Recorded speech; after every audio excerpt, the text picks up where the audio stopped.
मैं doctor Gulab Chand Meena, associate professor political science, SRP government PG college Bandikui.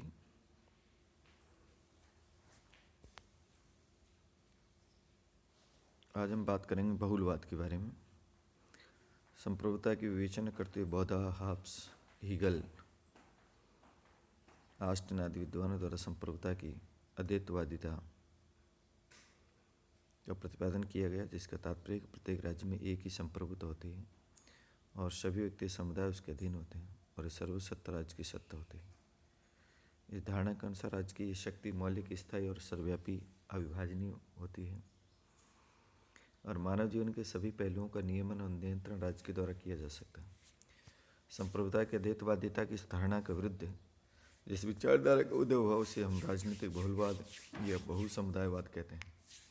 बहुलवाद को संप्रभुता की अद्वैतवादी धारणा के विरुद्ध एक ऐसी प्रतिक्रिया कहा जा सकता है जो राज्य के अस्तित्व को बनाए रखना चाहती है, किंतु राज्य की संप्रभुता का अंत करना श्रेष्ठकर मानती है। बहुलवादी विचारधारा के अनुसार राज्य सत्ता संप्रभु और निरंकुश नहीं है। समाज में विद्वान अन्य अनेक समुदायों का अस्तित्व राज्य सत्ता को सीमित कर देता है और व्यक्ति अपनी आवश्यकताओं की पूर्ति के लिए केवल राज्य की ही सदस्यता स्वीकार नहीं करता, वह राज्य के साथ साथ दूसरे अन्य समुदायों, संघों की सदस्यता भी स्वीकार करता है। ऐसे स्थिति में एकमात्र राज्य को संपूर्ण सत्ता प्राप्त की जा सकती है। विद्वान हेसियो ने समझ लिखा कि बहुलवादी राज्य एक ऐसा राज्य है जिसे सत्ता का केवल एक ही स्रोत नहीं है, वे विभिन्न क्षेत्रों में विभाजनीय है और विभाजित किया जाना चाहिए।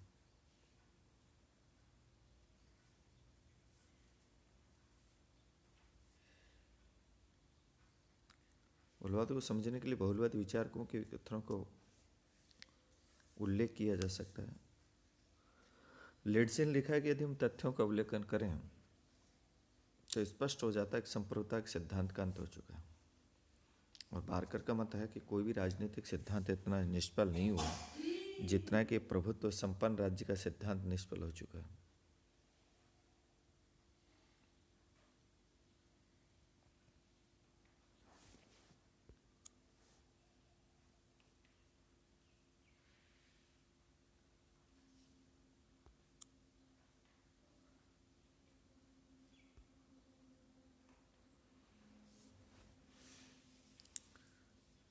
बारकर का यह दृष्टिकोण कोई भी राजनीतिक सिद्धांत इतना निष्फल नहीं हुआ जितना कि प्रभुत्व संपन्न राज्य का सिद्धांत निष्फल हो चुका है। लास्ट के शब्दों में समाज के ढांचे को पूर्ण होने के लिए संघात्मक होना चाहिए। गेटेल ने बहुलवाद की विस्तार से व्याख्या की। बहुलवादी इस बात को मान्यता नहीं देते हैं कि राज्य एक सर्वोच्च समुदाय है। वह अन्य समुदायों को भी उसी आधार पर आवश्यक और प्राकृतिक मानते हैं।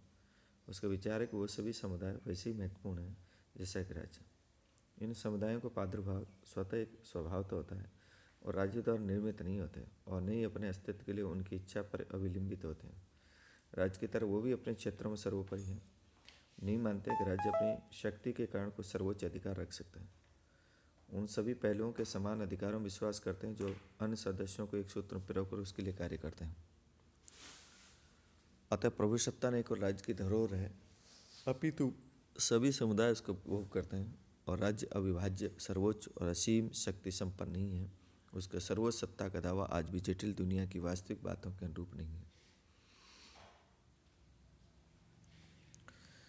बहुलवाद के विकास में सहायक तत्व 17वीं, 18वीं और 19वीं सदी में विश्व के अधिकांश राज्यों द्वारा प्रभुसत्ता के अनियंत्रित रूप को स्वीकार कर लिया गया, लेकिन प्रभुसत्ता संबंधी अपनी इस मान्यता 20वीं सदी की सामाजिक, आर्थिक और राजनीतिक परिस्थिति के अनुकूल नहीं थी। अतः अनियंत्रित प्रभुसत्ता का सिद्धांत एक व्यवहारिक और मृत सिद्धांत बन गया। जीवन की बहुमुखी आवश्यकताओं पर आधारित बहुलवादी विचारधारा का जन्म हुआ और बहुलवादी विचारधारा के विकास के सहायक तत्व निम्नलिखित रहे। हीगलवादी राज्य के विरुद्ध प्रतिक्रिया। आदर्शवाद विचारधारा को चरमोत्कर्ष पर पहुंचता है तो हीगल ने राज्य को पृथ्वी पर परमेश्वर की अवधारणा के नाम से संबोधित किया। हीगल एकमात्र राज्य को ही नैतिक और आदर्शात्मक संस्था मानता है और राज्य की निरंकुश असीमित प्रभुसत्ता का उपासक होने के कारण अनेक समुदायों का अस्तित्व को स्वीकार नहीं करता। हीगल की इस चरमतावादी धारणा की प्रतिक्रिया होना स्वाभाविक था। उदय बहुलवाद के रूप में बहुलवाद प्रभुसत्ता को असीमित निर्माण कर सीमित मानता है। राज्य के साथ अन्य समुदायों के अस्तित्व को भी स्वीकार करता है। अतः सरलता से कहा जा सकता है कि बहुलवाद के विकास में आदर्शवाद के विरोध का बहुत बड़ा हाथ है। दूसरा, राज्य की अयोग्यता। आधुनिक राज्य की अयोग्यता भी बहुलवाद के विकास का एक प्रमुख कारण है। और वर्तमान समय में राज्य के कार्य क्षेत्र बढ़ता जा रहा है और केंद्रीकरण की प्रवृत्ति अधिकाधिक बल प्राप्त करती जा रही है। लेकिन व्यवहार में अनेक बार राज्य को सर्वशक्तिमान बनाने के प्रयत्न राज्य की अयोग्यता में परिणित होता है। प्रोफेसर वार्ड ने सुंदर शब्दों से केवल पक्षपात या लकवा या दूरवर्ती सिरोनता या पांडुरोग हो जाता है। बहुलवादी विकेंद्रित राज्य के अपने सिद्धांत के आधार पर वर्तमान राज्य की स्थिति को दूर करना चाहते हैं। मध्यकालीन संघवादी विचारकों का प्रभाव। बहुलवाद के विकास में जर्मन लेखक गियर और ब्रिटिश लेखक मेटलैंड फिगस आदि विद्वानों ने विचारों में एक महत्वपूर्ण तत्व के रूप में कार्य किया। मेटलैंड लोगों का ध्यान उस मध्यकालीन सामाजिक व्यवस्था की ओर आकृष्ट किया। राज्य शक्ति एक स्थान पर केंद्रित नहीं थी और समाज में आर्थिक संघों को प्रमुख स्थान प्राप्त था। सामाजिक हितों में फिर से इस व्यवस्था को ग्रहण करने पर बल दिया। फिगस ने मध्यकालीन चर्च के स्वतंत्र अस्तित्व की बात कहकर इस बात का प्रतिपादन किया कि शक्ति के उपभोक्ता के एक नहीं वरन अनेक हो सकते हैं। जिस प्रकार मध्यकाल में समुदायों की सत्ता उपयोगी और राज्य के हस्तक्षेप से परी रही है, वर्तमान समय में सांस्कृतिक, आर्थिक आदि समुदायों की स्थिति। राज्य के समकक्ष स्वीकार करते हुए सामाजिक सत्ता का स्वरूप संघात्मक होना चाहिए। मध्यकालीन संघीय समाज व्यवस्था से प्रेरित विचारकों ने बहुलवाद के उदय में महत्वपूर्ण योग दिया। लोकतंत्र में प्रादेशिक प्रतिनिधित्व की व्यवस्था से असंतोष। 19 सदी के उत्तरार्ध और 20 सदी के प्रारंभ में प्रतिनिधात्मक लोकतंत्र के अंतर्गत प्रादेशिक प्रतिनिधित्व की व्याख्या को अपनाया गया। लेकिन शीघ्र ही प्रादेशिक प्रतिनिधित्व की व्याख्या से असंतोष उत्पन्न हुआ और श्रेणी समाजवादी और संघवादी विचारकों ने इसके स्थान पर व्यावसायिक या कार्यात्मक प्रतिनिधित्व की मांग की। और व्यावसायिक प्रतिनिधित्व के वो सभी प्रतिपादक जिनमें D.H. कॉल का नाम सबसे प्रमुख रूप से लिया गया, राज्य का उग्र विरोध करने वाले तथा समुदाय की तुलना में राज्य को गौण महत्व प्रदान करने वाले थे। इन विचारकों ने बहुलवादी विचारों के पोषण में सहायता प्रदान की। अंतर्राष्ट्रीय विचारकों का क्रमिक विकास। यदि पिछली सदियों में राष्ट्रीयता का विचार प्रमुख रहा है तो वर्तमान समय को अंतर्राष्ट्रीयता का युग कहा जा सकता है। राष्ट्रीय राज्यों और राष्ट्रीयता की भावना के उदय ने जिस प्रकार राज्य की असीमित संप्रभुता का विकास किया है, उसी प्रकार अंतर्राष्ट्रीयवादी भावना के विकास ने प्रभुत्व के बहुलवादी विचार को प्रोत्साहित किया।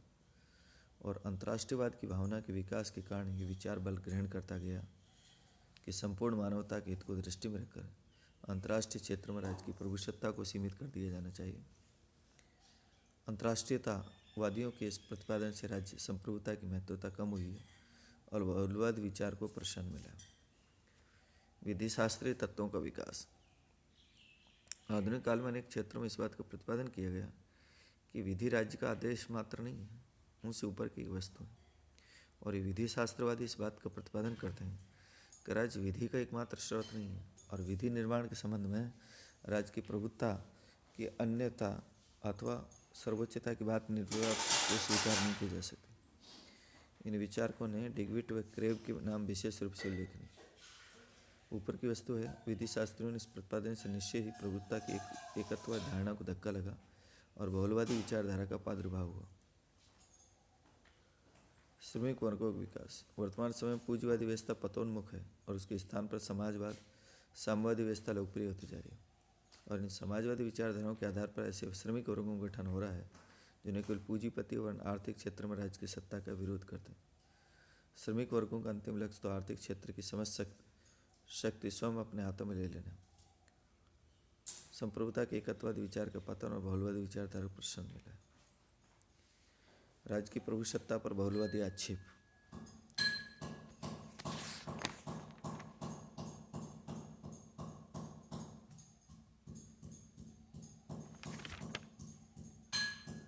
पहला है समाज की वर्तमान स्थिति और रचना के आधार पर। बहुलवादी के अनुसार वर्तमान समय में समाज की स्थिति इस प्रकार की है कि अकेला राज्य मानवीय जीवन की विविध आवश्यकताओं की पूर्ति में समर्थ है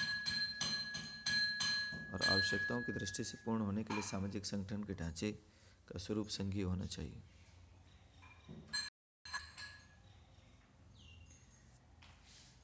दूसरा, ऐतिहासिक दृष्टिकोण के आधार पर बहुलवादियों के अनुसार इतिहास इस बात का साक्षी है कि ऑस्ट्रियन के पूर्ण प्रभुत्व संपन्न राज्य की सत्ता कभी नहीं रही।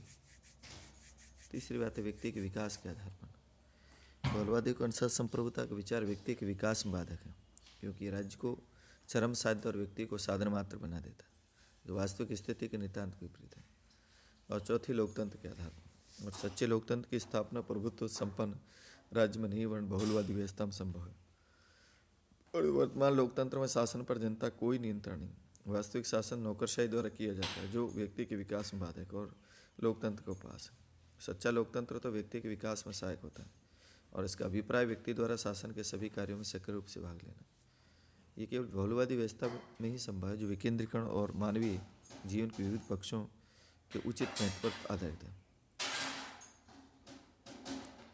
कानून के स्वरूप के आधार पर ऑस्ट्रियन के कानून का एकमात्र स्रोत राज्य को माना और ये कहा था कानून प्रभुत्व संपन्न राज्य का आदेश मात्र है। किंतु सर हेनरी मैन डिग्विच क्रेवादी ने कानून के स्वरूप की गंभीर मीमांसा करते हुए निष्कर्ष निकाला कि राज्य ना तो कानून का निर्माता और नहीं उसमोच्च है, और निसंदेह रूप से इन विचारकों के अनुसार राज्य कानून का निर्माता नहीं अपितु उनका अन्वेषक या घोषणा करने वाला है। डच विद्वान क्रेब, जिसने कहा कि कोई नियम कानून के रूप में इस कारण मान्य नहीं होता कि वह आदेश है या राज्य ने उसे बनाया।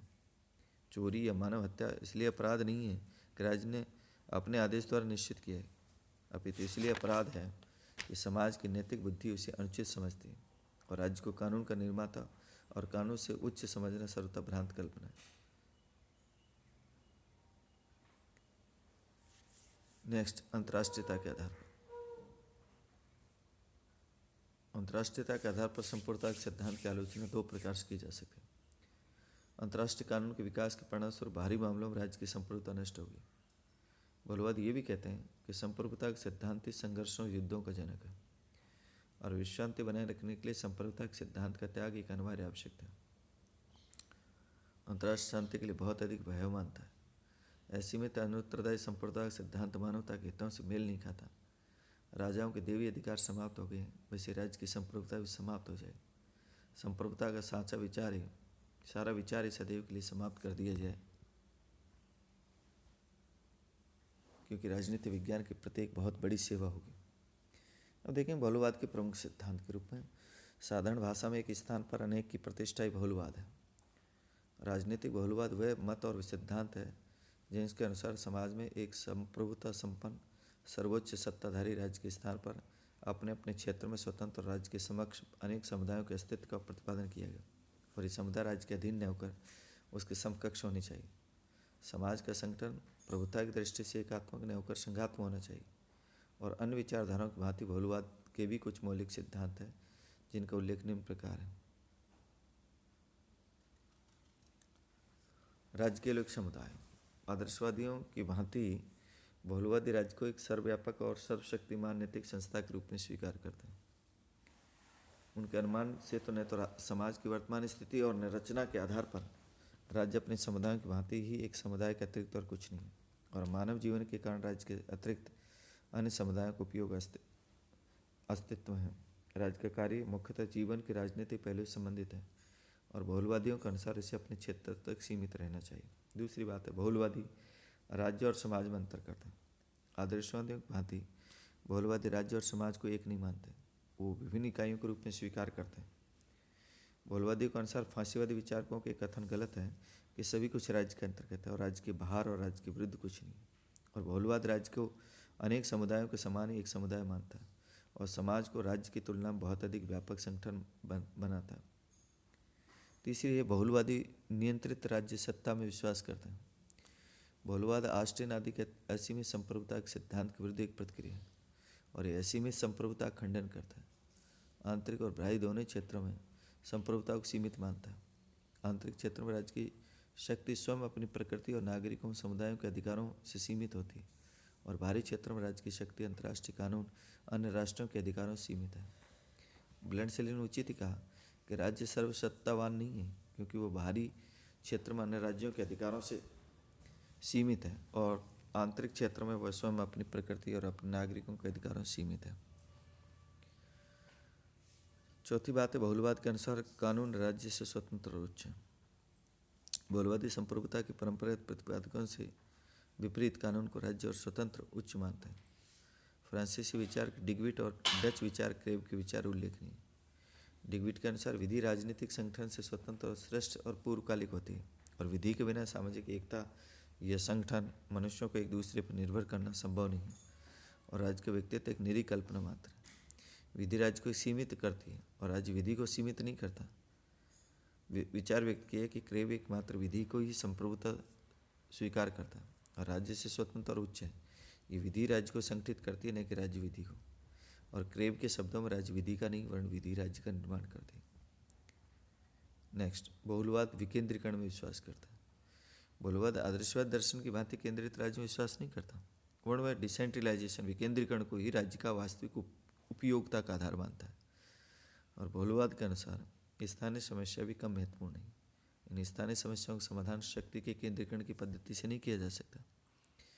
बहुलवादियों के विचार से राज्य को चाहिए कि वो अपनी केंद्रीय सत्ता को व्यावसायिक प्रतिनिधित्व की प्रणाली के आधार पर विकेंद्रित करके अन्य समुदायों में विभाजित कर दें। इस प्रकार एक संघात्मक सामाजिक प्रणाली की संगठन की स्थापना की जाए। संघात्मक सामाजिक संगठन से ही मानवीय जीवन की बहुमुखी आवश्यकताओं को पूरा करता है। बहुलवाद राज्य के अस्तित्व का विरोधी नहीं। बहुलवाद राज्य की निरंकुश सत्ता का तो खंडन करते हैं, किंतु अराजकतावाद या संवाद की भांति उसको समूल नष्ट करने के पक्ष में नहीं।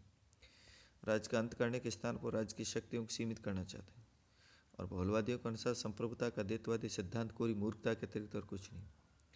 एक बहुलवादी समाज में राज्य का स्वरूप और महत्व वैसा ही होगा जैसा कि अन्य संघों संस्थाओं का।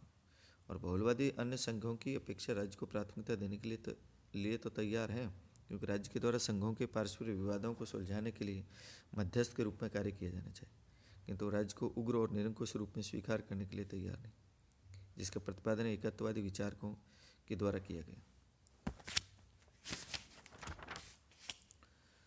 बहुलवाद एक जनतांत्रिक विचारधारा। बहुलवाद राज्य के वर्तमान रूप का विरोधी होने पर एक जनतंत्रात्मक प्रणाली का विरोधी नहीं। उद्देश्यों की पूर्ति के लिए कभी भी हिंसात्मक प्रणाली का प्रयोग स्वीकार नहीं करता, और आरंभ से लेकर अंत तक उसका विश्वास व्यावसायिक प्रतिनिधित्व और गुप्त मतदान से। उद्देश्य तो सर्वाधिकारवादी राज्य के स्थान पर एक ऐसे जनतंत्रात्मक राज्य की स्थापना करना है जिसमें शासन व्यवस्था का संगठन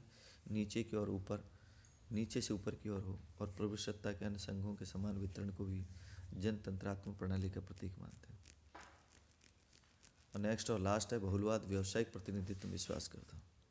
बहुलवादी विचारक GDH कोल प्रजातंत्र व्यावसायिक प्रतिनिधित्व के सिद्धांत का विशेष समर्थक है।